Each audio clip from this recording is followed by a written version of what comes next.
ಪ್ರಿಯ ಬಂಧುಗಳೇ, ಸದ್ಯ ವಿಶ್ವದಲ್ಲಿ ಚೈನೀ ವೈರಸ್ ಹಾಲಹಲವನ್ನೇ ಸೃಷ್ಟಿಸಿದೆ.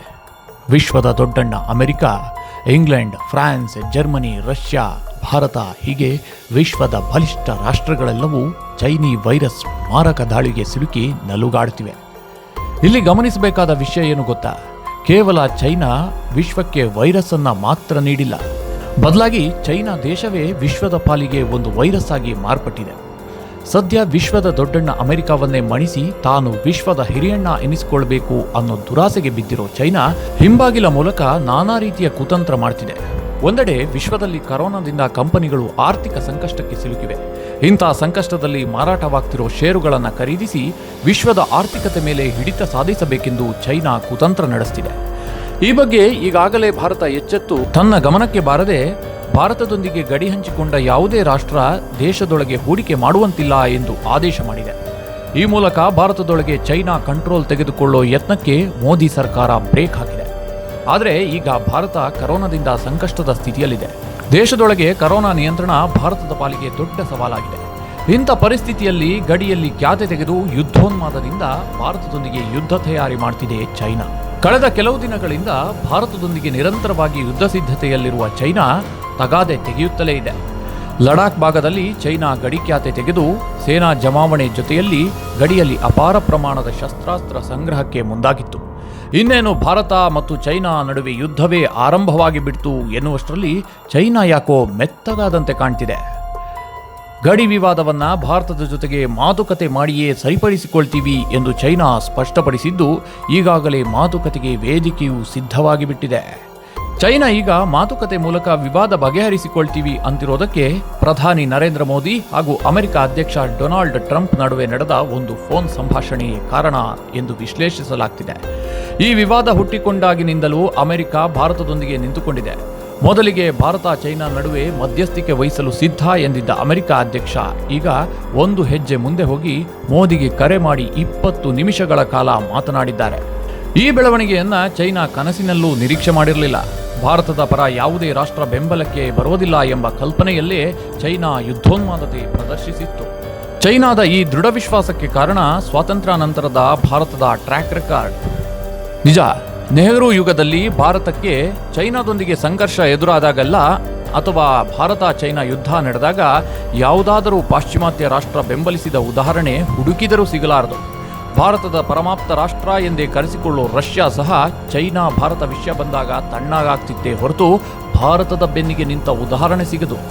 ಆದರೆ ಲಡಾಖ್ನಲ್ಲಿ ಭಾರತದ ಭೂಮಿಯನ್ನ ತನ್ನದು ಎನ್ನುತ್ತಾ ಆಕ್ರಮಣಕ್ಕೆ ಯತ್ನಿಸುತ್ತಿರುವ ಚೀನಾಕ್ಕೆ ಭಾರತದ ತಂಟಿಗೆ ಬಂದರೆ ನಾವು ಸುಮ್ಮನಿರೋದಿಲ್ಲ ಎಂದು ಇದೀಗ ವಿಶ್ವದ ಹಿರಿಯಣ್ಣ ಅಮೆರಿಕ ಎಚ್ಚರಿಸಿದೆ.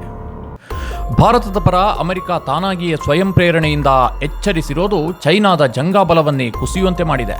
ಇನ್ನೊಂದೆಡೆ ಪ್ರಧಾನಿ ಮೋದಿ ಹಾಗೂ ಟ್ರಂಪ್ ನಡುವೆ ಮಾತುಕತೆಯಾಗ್ತಿದ್ದಂತೆ ಅಡ್ಡದಾರಿಯನ್ನು ತುಳಿಯದೆ ರಾಜತಾಂತ್ರಿಕವಾಗಿಯೇ ಸಮಸ್ಯೆ ಬಗೆಹರಿಸಿಕೊಳ್ಳಿ ಎಂದು ಚೈನಾಗೆ ಅಮೆರಿಕ ಪರೋಕ್ಷ ಎಚ್ಚರಿಕೆ ನೀಡಿದೆ. ಅಮೆರಿಕ ಭಾರತದ ಪರ ಗಟ್ಟಿ ಧ್ವನಿಯಲ್ಲಿ ಮಾತನಾಡಿದ್ದೇ ತಡ ಗರ್ವಭಂಗವಾದಂತೆ ಚೈನಾದ ಧೋರಣೆಯಲ್ಲಿ ಬದಲಾವಣೆಯಾಗತೊಡಗಿದೆ. ಭಾರತ ಅಮೆರಿಕ ಬಾಂಧವ್ಯ ಗಟ್ಟಿಯಾಗುತ್ತಿರುವುದು ಖಂಡಿತವಾಗಿಯೂ ಚೈನಾಕ್ಕೆ ಅರಗಿಸಿಕೊಳ್ಳಲಾಗ್ತಿಲ್ಲ. ಹೀಗಾಗಿ ಭಾರತ ಗಡಿಯಲ್ಲಿ ಅಸ್ಥಿರತೆ ಇಲ್ಲ, ಮೂರನೇ ವ್ಯಕ್ತಿಗಳ ಹಸ್ತಕ್ಷೇಪ ಬೇಡವೇ ಬೇಡ, ಭಾರತ ಹಾಗೂ ಚೈನಾ ಗಡಿ ಸಮಸ್ಯೆಯನ್ನ ಬಗೆಹರಿಸಿಕೊಳ್ಳುವುದಕ್ಕೆ ಸಮರ್ಥವಾಗಿವೆ ಎನ್ನುವ ಮೂಲಕ ಚೈನಾ ಯುದ್ಧದಿಂದ ಒಂದು ಹೆಜ್ಜೆ ಹಿಂದೆ ಇಟ್ಟಿದೆ. ಸದ್ಯ ಗಡಿಯಲ್ಲಿ ಉಂಟಾಗಿರುವ ಉದ್ವಿಗ್ನ ಪರಿಸ್ಥಿತಿಗೆ ಚೈನಾ ಹೇಳ್ತಿರೋದು ಭಾರತ ಲಡಾಖ್ ಭಾಗದಲ್ಲಿ ರಸ್ತೆ ಕಾಮಗಾರಿ ತೀವ್ರಗೊಳಿಸಿದೆ. ಚೈನಾ ಆಕ್ರಮಿತ ಅಕ್ಸೈ ಚೈನಾ ಭಾಗವನ್ನ ಭಾರತ ಸೇನಾ ಕಾರ್ಯಾಚರಣೆ ನಡೆಸಿ ವಶಪಡಿಸಿಕೊಳ್ಳಲು ಮುಂದಾಗಿದೆ.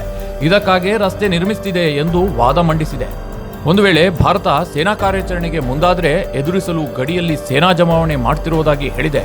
ಹೀಗೆ ಹೇಳ್ತಿರೋ ಚೈನಾ ಲಡಾಖ್ ಗಡಿಯಲ್ಲಿ ಭಾರತದ ಗಡಿಯೊಳಗೆ ಪ್ರವೇಶ ಮಾಡಿ ಕಿರಿಕ್ ತೆಗೆದಿದೆ. ಭಾರತದ ಸೈನಿಕರ ಹಾಗೂ ಚೈನಾ ಸೈನಿಕರ ನಡುವೆ ಕಲ್ಲು ತೂರಾಟ, ಹೊಡೆದಾಟ, ಬಡೆದಾಟ ಎಲ್ಲವೂ ನಡೆದು ಹೋಗಿದೆ. ಮೇಲ್ನೋಟಕ್ಕೆ ಇದು ಗಡಿ ವಿವಾದ ಎಂಬಂತೆ ಕಂಡುಬಂದರೂ ಚೈನಾ ಭಾರತದ ವಿದೇಶಾಂಗ ನೀತಿಯ ಬದಲಾವಣೆಯಿಂದ ಬೇಸತ್ತೇ ಈ ಗಡಿ ಕ್ಯಾತೆ ಕುತಂತ್ರ ಮಾಡ್ತಿದೆ ಎಂದು ವಿಶ್ಲೇಷಿಸಲಾಗ್ತಿದೆ. ಭಾರತ ತನ್ನ ವಿದೇಶಿ ನೇರ ಬಂಡವಾಳ ಹೂಡಿಕೆ ನಿಯಮವನ್ನು ಬಿಗಿಗೊಳಿಸಿದ ಬಳಿಕ ಚೈನಾ ಲಡಾಖ್ನ ಗಡಿ ಭಾಗದಲ್ಲಿ ಸೇನೆಯನ್ನ ಜಮಾವಣೆಗೊಳಿಸಿ ಕಲಹ ನಿರತವಾಗಿದೆ.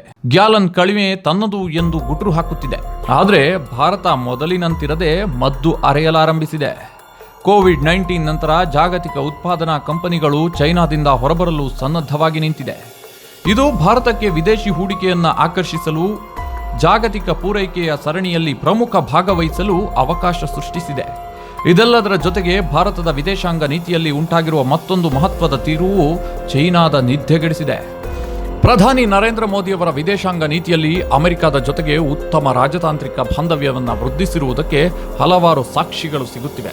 ಭಾರತ ಅಂತಾರಾಷ್ಟ್ರೀಯ ಮಟ್ಟದಲ್ಲಿ ತನ್ನ ನಾಯಕತ್ವ ಗುಣವನ್ನು ಹಲವು ಬಾರಿ ಯಶಸ್ವಿಯಾಗಿ ಪ್ರದರ್ಶಿಸಿದೆ. ಇದರ ಫಲಿತಾಂಶವಾಗಿ ಅಮೆರಿಕ ಅನೇಕ ರಾಜತಾಂತ್ರಿಕ ವಿಷಯದಲ್ಲಿ ಅಂತಾರಾಷ್ಟ್ರೀಯ ಮಟ್ಟದಲ್ಲಿ ಭಾರತಕ್ಕೆ ಬೆಂಬಲ ವ್ಯಕ್ತಪಡಿಸುತ್ತಿದೆ. ಲಡಾಖ್ನ ಗಡಿಯಲ್ಲಿ ಚೈನಾ ತನ್ನ ಸೇನೆಯ ತುಕಡಿಯನ್ನು ತಂದು ನಿಲ್ಲಿಸಿದ ಬೆನ್ನಲ್ಲೇ ಅಮೆರಿಕ ನೇರವಾಗಿ ಚೈನಾಕ್ಕೆ ಎಚ್ಚರಿಸಿರುವುದು ಒಂದು ನಿದರ್ಶನವಷ್ಟೇ.